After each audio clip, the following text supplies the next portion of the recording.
আসসালামু আলাইকুম। আয়াত হোম কুকিংয়ে আপনাদের জানাই সকলকে স্বাগতম। আমি আজ বানিয়ে দেখাবো একদম restaurant style chicken dum biryani. তবে এটি বানানো খুবই সহজ আর অল্প সময়ের মধ্যেই বাড়িতে বানিয়ে নিতে পারবেন। এটি বাড়িতে বানিয়ে একটিবার হলেও ট্রাই করে দেখতে পারেন, খেতে অসাধারণ।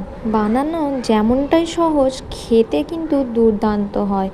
তাই বেশি দেরি না করে রেসিপিটি শুরু করা যাক। তবে রেসিপিটি শুরু করার আগে প্রত্যেকবারের মতন অনুরোধ জানাই, রেসিপিটি সম্পূর্ণ দেখান।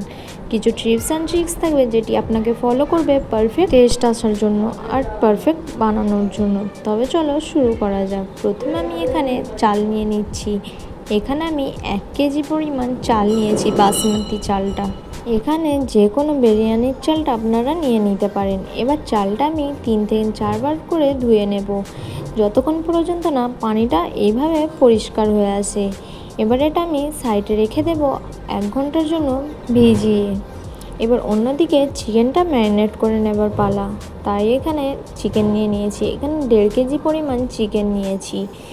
এখানে এবার দিয়ে দিচ্ছি আদা রসুনের পেস্ট। এখানে আদা রসুনের পেস্টটা একটু বেশি লাগবে, তাই এখানে আমি 4 টেবিল চামচ পরিমাণ আদা রসুনের পেস্ট দিয়ে দিয়েছি। এবার এখানে দিয়ে দেবো কিছু গুঁড়ো মশলা। প্রথমে দিয়ে দিচ্ছি 1 টেবিল চামচ পরিমাণ ধনিয়া গুঁড়ো, 1/2 চা চামচ পরিমাণ হলুদ গুঁড়ো, 1 টেবিল চামচ পরিমাণ জিরে গুঁড়ো, 1.5 টেবিল চামচ পরিমাণ কাশ্মীরি লঙ্কার গুঁড়ো। তবে এখানে আপনারা চাইলে কাশ্মীরি লঙ্কার গুঁড়োর বদলে এমনি নর্মাল লঙ্কার গুঁড়োটাও ইউজ করে নিতে পারেন। আমি এখানে কালারের জন্য কাশ্মীরি লঙ্কার গুঁড়োটা ইউজ করেছি। দিয়ে দিচ্ছি স্বাদ অনুযায়ী লবণ। এখানে তারপর দিয়ে দেবো আমি বেরেস্তা করে রাখা পেঁয়াজ। এখানে আমি আগে থেকে 600 গ্রাম মতন পেঁয়াজকে আগে থেকে বেরেস্তা করে রেখে দিয়েছিলাম। এই বেরেস্তাটা সম্পূর্ণ বেরেস্তা দিয়ে দিচ্ছি।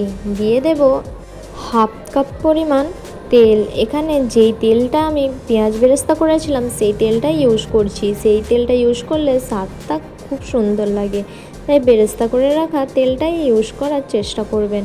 এবার সুন্দরভাবে মিক্স করে এটি মাখিয়ে নেব। এখানে আপনারা চাইলে ঝাল খেতে পছন্দ করলে এখানে কাঁচা লঙ্কার পেস্টটাও ইউজ করতে পারেন। এখানে সুন্দরভাবে মিক্স করা হয়ে গেছে। এবার আমি আধা ঘন্টার জন্য রেখে দেব সাইডে।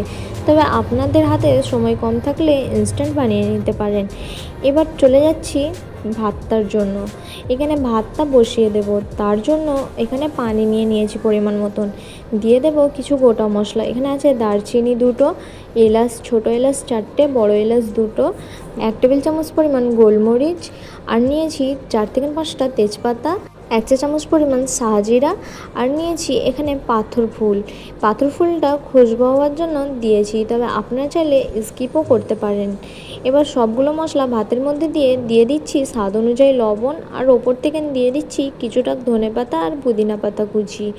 দিয়ে দেবো এখানে 1 টেবিল চামচ পরিমাণ সাদা তেল, যাতে ভাতগুলো ঝরঝরে হয় আর একে অপরের সাথে না লেগে যায়, তাই এখানে সাদা তেলটা ইউজ করছি। আপনারা চাইলে বাটার বা ঘিটাও ইউজ করতে পারেন। এরপর দিয়ে দিচ্ছি আমি 2 টেবিল চামচ পরিমাণ ভিনেগার। এখানে ভিনেগারটা অবশ্যই ইউজ করবেন, তাহলে ভাতগুলো সাদা সাদা আর ঝরঝরে হবে আর দেখতেও ভালো লাগবে। এবার সবগুলো ভালোভাবে মিক্স করে নিচ্ছি। এবার পানিটা ফুটে আসা পর্যন্ত অপেক্ষা করব। এবার আমি চলে যাচ্ছি যে চিকেনটা ম্যারিনেট করে রেখেছিলাম সেটিকে নিয়ে চলে আসছি। এখানে আধা ঘন্টা হয়ে গেছে। আধা ঘন্টা পর আমি দিয়ে দিচ্ছি এখানে 1/4 কাপ পরিমাণ টক দই। এখানে টক দইটা টেস্ট করে নেবেন প্রথমে। যদি টক দইটা অনেকটা টক থাকে তাহলে টক দইটা অল্প একটু ব্যবহার করতে হবে, 1/4 কাপের অল্প। এবার এখানে দিয়ে দিচ্ছি বিরিয়ানির মশলা গুঁড়ো। এই বিরিয়ানির মশলা গুঁড়োটা আমি আর দেখালাম না, যেহেতু ভিডিওটা অনেকটাই বড় হয়ে যাবে আর আপনারা বড় ভিডিও দেখতে পছন্দ করেন না, তাই আমি এই মশলার রেসিপিটি আমার চ্যানেলে দেওয়া আছে, আপনারা চাইলে যেয়ে দেখে নিতে পারেন। লিঙ্ক আমি ডেসক্রিপশান বক্সে দিয়ে দেবো। 1 টেবিল চামচ মশলা দিয়ে সুন্দরভাবে মিক্স করে এবার চলে যাব রান্নার প্রসেসে। তার জন্য একটি পাতিল বসিয়ে নিয়েছি। এখানে মোটা মতন, যেন নিচটা মোটা মতন হয় সেরকম পাতিল নিয়ে নিতে পারেন। আপনারা চাইলে কড়ার মধ্যেও বানিয়ে নিতে পারেন, তবে আমি একই পাতিলের মধ্যে বানিয়ে নেওয়ার চেষ্টা করেছি, তাই আর অন্য রকম পাতিল ব্যবহার করিনি।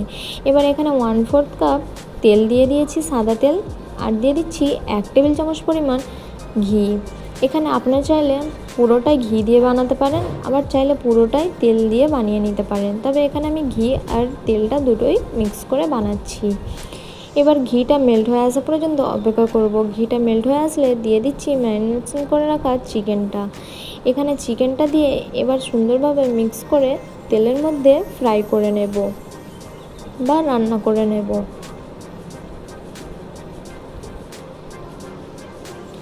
এখানে এবার চিকেনটা ততক্ষণ পর্যন্ত কষিয়ে নেব যতক্ষণ পর্যন্ত না তেল রিলিজ হয়ে আসে।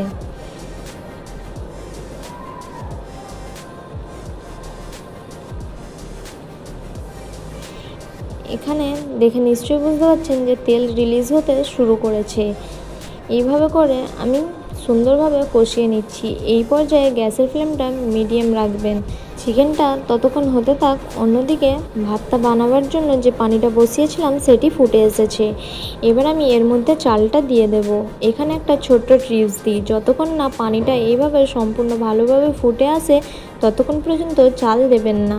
পানি ফুটে আসার আগে চালটা যদি আপনারা দিয়ে দেন তাহলে চালটা খিলা হবে না বা সুন্দরভাবে ভাতটা ফুটবে না।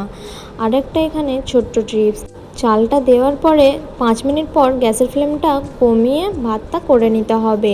পুরোটাই যদি হাই ফ্লেমে দেন তাহলে ভাতটা যখন ফুটে উঠবে চালগুলো ভেঙে যাওয়ার সম্ভাবনা থাকবে, যেটি একদমই ঝরঝরে হবে না। তাই গ্যাসের ফ্লেমটা কমিয়ে 70% মতন ভাতটা বানিয়ে নিতে হবে। অন্যদিকে চলে আসছি চিকেনের দিকে। চিকেনটা সুন্দরভাবে তেল ছেড়ে দিয়েছিল, তার মধ্যে এবার আলুটা দিয়ে আমি 5 মিনিট মতন কষিয়ে নিচ্ছি। এখানে যখন আলুটা দিচ্ছিলাম ক্যামেরাটা কিভাবে বন্ধ হয়ে গেছিলো, তাই আমি ক্লিপটা নিতে পারলাম না। চিকেনের মধ্যে থেকে তেল রিলিজ হয়ে যাবার পরে আলুটা দিয়ে 5 মিনিট মতন কষিয়ে ঢাকা দিয়ে রেখে দেব লো ফ্লেমে, যতক্ষণ পর্যন্ত না আলুটা 80% মতন কুক হয়ে আসে। এবার 80% মতন আলুটা সিদ্ধ হয়ে আসলে এবার গ্যাসের ফ্লেমটা বন্ধ করে ওপর থেকে যে ভাতটা বানিয়ে রেখেছিলাম সেই ভাতটা দিয়ে দেব। এখানে এরকম ছড়িয়ে ছিটিয়ে আমি ভাতগুলো দিয়ে দিচ্ছি। এখানে সম্পূর্ণ ভাতগুলো দেওয়া হয়ে যাবার পর দিয়ে দিচ্ছি এখানে ঘি। এখানে ঘিটা আমি হালকা গরম করে নিয়েছিলাম। এখানে ঘি দিয়ে দিচ্ছি আমি 3 টেবিল চামচ পরিমাণ। এবার 1 কাপ পরিমাণ দুধ নিয়ে ওর মধ্যে 1 টেবিল চামচ পরিমাণ কেওড়া ওয়াটার আর 4 থেকে 5 ফোঁটা মিঠা আতর দিয়ে ভালো করে গুলিয়ে দিয়ে দিচ্ছি দুধটা ওপর থেকে। এবার দিয়ে দেব ফুড কালার। ওপর থেকে একটু ফুড কালার দিয়ে দিচ্ছি। চিকেনটা ম্যারিনেট করার সময় যেই মশলাটা ইউজ করেছিলাম বা বিরিয়ানির মশলাটা, সেই মশলাটা এখানে দিয়ে দেব। এখানে 1 টেবিল চামচ পরিমাণ মশলাটা চারিদিকে ছিটিয়ে ছড়িয়ে দিয়ে দিচ্ছি। এরপর দিয়ে দিচ্ছি আমি এখানে ধনেপাতা আর পুদিনা পাতা ছোট ছোট করে কুচি করে রেখেছিলাম। এটা দেওয়া অপশনাল, আপনারা চাইলে স্কিপও করতে পারেন। এখানে আপনারা চাইলে পেঁয়াজ বেরেস্তাটাও ইউজ করে নিতে পারেন। এবার আমি এখানে ফয়েল পেপারের সাহায্যে সিল করে নেব যাতে সুন্দরভাবে দম হয়ে যায় আর কোনো বাতাস বা কোনো ভাব না বাইরে বেরিয়ে আসে। তাই এখানে ফয়েল পেপার দিয়ে আমি সিল করে নিচ্ছি। আপনারা চাইলে আটা দিয়েও মুখটা সিল করে নিতে পারেন একইভাবে। এইভাবে করে সুন্দরভাবে সিল করে ওপর থেকে ঢাকনা লাগিয়ে দেব। এটা এবার দমে দেওয়ার পালা। এখানে দমে কতক্ষণ দিতে হবে সেটা এবার বলে দিই। এখানে হাই ফ্লেমে 5 মিনিট দমে দেব, লো ফ্লেমে 10 মিনিট, মোট 15 মিনিট এখানে দমে দেব। এখানে দমে দেওয়ার জন্য আমি একটি লোহার চাটু ইউজ করছি। লোহার চাটুটার ওপরে এই পাতিলটা বসিয়ে দেব যাতে ভালো করে বা সুন্দরভাবে দম হয়ে আসে। এখানে 15 মিনিট দম দেওয়ার পরে গ্যাসের ফ্লেমটা বন্ধ করে আরও 15 মিনিট আমি একইভাবে রেখে দেব। মোট আধা ঘন্টা পর দেখিয়ে দিচ্ছি যে কতটা সুন্দর হয়েছে। এখানে আধা ঘন্টা পর ফিরে এসেছি। এবার বিরিয়ানিটা কেটে নেওয়ার পালা। এবার আমি ওপর থেকে যে ফয়েল পেপারটা লাগিয়েছিলাম সেটি তুলে নিচ্ছি। দেখে নিশ্চয়ই বুঝতে পারছেন যে কালারটা কতটা সুন্দর হয়েছে আর দেখতে যেমনটাই লোভনীয়, খেতে কিন্তু অসাধারণ হয়েছিল। এবার আমি দেখিয়ে দিচ্ছি যে ভাতগুলো কতটা ঝরঝরে আর কতটা সুন্দর হয়েছে।